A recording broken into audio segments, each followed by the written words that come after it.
Stickers లేకపోవడం వల్ల అంటే వెనక నుండి చాలామంది బైక్లు వచ్చేసి రాత్రి చీకట్లో ఎలాంటి లైట్లు కనబడకపోవడం వల్ల యాక్సిడెంట్ వెనక నుంచి ట్రాక్టర్ని గుద్దుకొని చనిపోవడం జరుగుతుంది.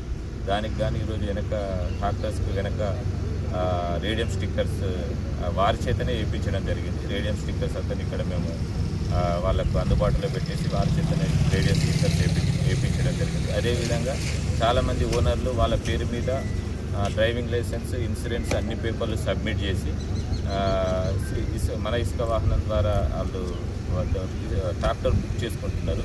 కానీ అవి బయటకు వచ్చేసరికి డ్రైవర్లను అంటే డ్రైవింగ్ లైసెన్స్ లేని డ్రైవర్లకు వెహికల్స్ ఇవ్వడం జరుగుతుంది.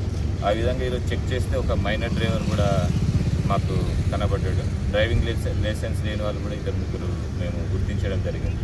వారికి కూడా ఈరోజు మేము వారిపైన కూడా ఈ మోటార్ వెహికల్ చట్టం ప్రకారం వారిపైన చర్యలు తీసుకోవడం జరుగుతుంది. అదేవిధంగా మేము టీఎస్ఎండిసిఎండి కూడా మేము ఎవరైతే ఇసుక ఉంటున్నారో ఆ డ్రైవర్స్ అన్ని పేపర్లు కరెక్ట్గా ఉండేటట్టు అక్కడ కూడా ఒక ఆఫీసర్ ఎవరైనా ఒక వ్యక్తిని అక్కడ పెట్టాలని మేము లెటర్ ద్వారా వాళ్ళు అడగడం జరుగుతుంది. అదేవిధంగా మా పోలీస్ వాళ్ళ ద్వారా కూడా రోజు వచ్చే ట్రాక్టర్ డ్రైవర్లు ఎవరు నడుపుతున్నారు, వచ్చే డ్రైవర్లకు డ్రైవింగ్ లైసెన్స్ ఉందా లేదా అనేది చూడడం జరుగుతుంది. ఈరోజు ఈ కార్యక్రమాన్ని విజయవంతంగా